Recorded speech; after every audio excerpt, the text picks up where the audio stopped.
When speaking, you only move your top lip when using vowels, and the letter P. Greetings gamers and welcome back to Top 10 Gaming. I'm your host Carl Monroe and I'm Pickle Rick! If you know, you know. We're pulling out the bucket today as we continue milking the Freddy Faz cow with some more Five Nights content since you love it oh so much. With a fan base so dedicated, there isn't really anything the fans don't know about. But what secrets has Scott hidden in the games that can send a chilly down even Willie Afton's spine? That's what we're exploring with today's list of the top 10 scary FNAF hidden secrets. Roll the intro.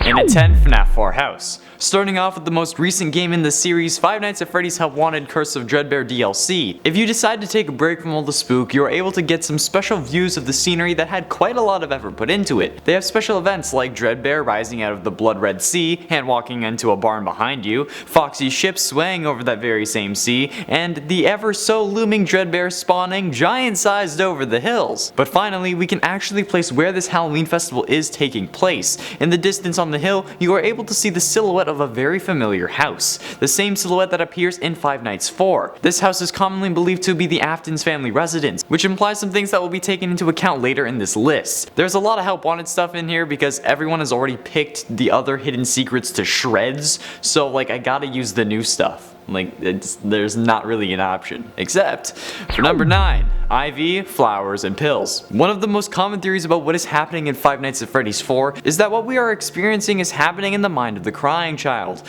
who is laying in a hospital bed because of the bite and who will die at the end of the game. This theory was first brought on by the Easter eggs of an IV, a vase of flowers, and a jar of pills that can be visible next to the child's bed when the screen is brightened, because we all know how much we love to brighten screens now. These are no doubt referencing the fact that we are just truly waiting in the hospital, just approaching our deaths, thanks to the flatline we hear at the end of the game. This led to the idea that the whole game series is a dream, and that you can play as the crying child in all of them, living out a life full of terror thanks to the animatronics that took your sister. And at 8, Ultimate Custom FNAF World. This Easter egg was pointed out by MapHat in one of his final timeline videos for Ultimate Custom Night, where he started the video spending 10 minutes downloading a fresh copy of both FNAF World and Ultimate Custom Night so that nothing had been unlocked yet. In FNAF World, you were able to dive deep into the game's code and visit Old Man Consequences, who will say some things and then ultimately make you drown yourself because you need to get out. This reveals the secret ending of the game and gives you a trophy for it. In Ultimate Custom Night, you are able to visit Old Man Consequences as well, who tells you to leave the demon to his demons and rest your own soul. However,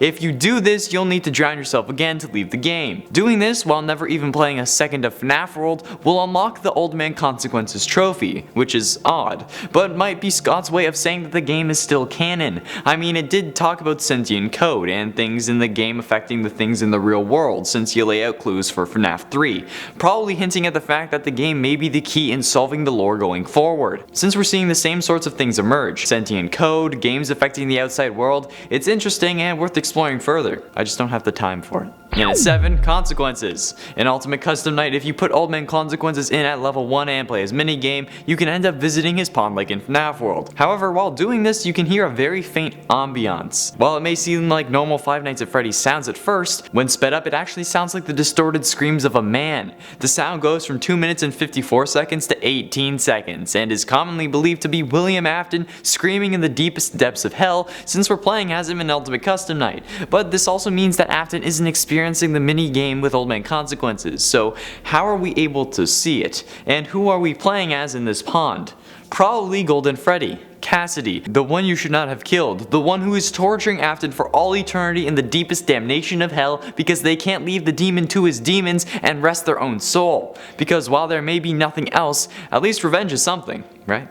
And at 6, Endo. To find the secret, you'll need to play FNAF 2 and Help Wanted quite a bit. The fact that when you load the game, you can start off with an endoskeleton just standing in your office is honestly terrifying. And there are plenty of more secret animatronics in Help Wanted, like Helpy being behind the monitor, but he'd only get his own spot if he was buff Helpy because that would be scary.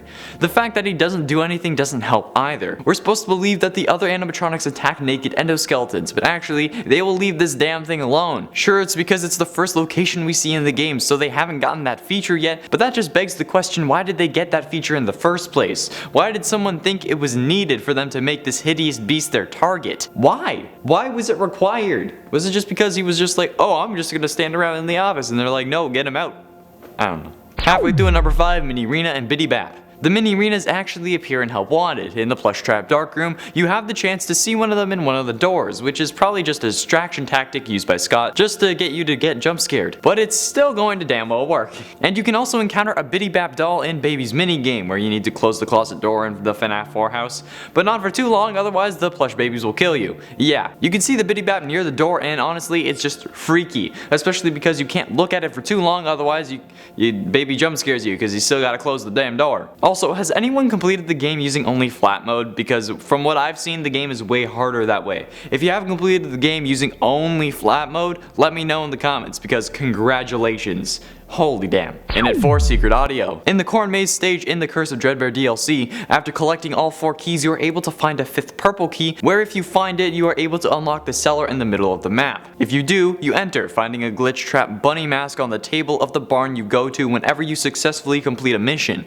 Except this time, it's busted up and rotten. If you wear this mask in the main hub, which you can after unlocking it, you should hold the glitch trap plush you get after defeating him using the tape roll's instructions. If you do so, you hear some creepy audio of a one-sided conversation between a female and someone else. Most likely glitch trap since you know you need to be holding his plush. It seems as if she's preparing, making sure she is ready for something, and that she's made the mask. Perhaps she is waiting for his return. I mean, there was that female rabbit with a knife in one of the latest Freddy Fazbear promos. It's probably her, in all honesty. And at 3, Spring Bonnie. In Five Nights 3 on Cam 10, there is a poster of Freddy. This is the typical sight. However, you can rarely see a Spring Bonnie replacing the poster, showing a cartoonish version of the main antagonist of the game. While this could very well just be a golden Bonnie, the fact that it appears in the game surrounding William Afton in the Springtrap suit is enough cause to believe that this is meant to be Spring Bonnie. It's a cute poster if you ignore all the blood and decay surrounding it, but I mean, it's about everyone's favorite human in a suit that got a load of spring locks shoved into him yet somehow survived until Pizzeria Simulator, where he ultimately burns to death in the worst parody of Blaze of Glory ever. At least he gets his comeuppance in Ultimate Custom Night, where he is being tortured by the souls of the damned for all eternity.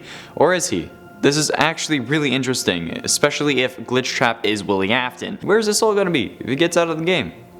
Like what? Penultimately at number 2, Glitch Trap Dance. Again, heading to the Curse of Dreadbear DLC. While in blacklight mode, or hard mode as some call it, in the main menu, if you press the button on the back of the monitor and look at the car with its headlights on for around 10 seconds, this can trigger the sight of Glitch Trap dancing at the top of the hill near the FNAF 4 house. This seems to be pointing to the highly believed theory that Glitch Trap is William Afton, who saved his consciousness in circuit boards, who has been brought back to life in Help Wanted. This could also answer the question of whose car is sitting there. It could be the player's, but they acknowledge how the game is a game, so why would the car be yours? The fact that you need to look at the car indicates to me that it is William Afton's car, the one we see him kill Henry's kitten in FNAF 2, and the one he drives in Midnight Motorist. That's what it seems like to me, and to several others as well, so there you go. Finally, in at number 1, it's me. There was only one person who was able to see this Easter egg to my knowledge, and it involves getting the Curse of Dreadbear DLC and completing the game to be taken to the victory screen. There you will find 3 posters reminiscent of the ones in the alleyway in Pizzeria Simulator. However, the issue arises when you realize that to be able to unlock this Easter egg, you need to get 3 clown posters, which is incredibly rare,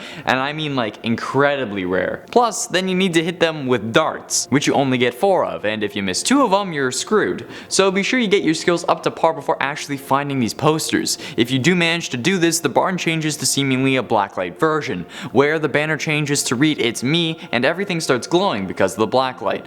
While this hasn't been completed by more than Johnny Blocks from what I've seen, it may still be true, but I mean he did also do that and then get 3 cat posters like immediately after, so he might have been hacking. I'll have to look into it on my own to see if it's real. It would take a long time though.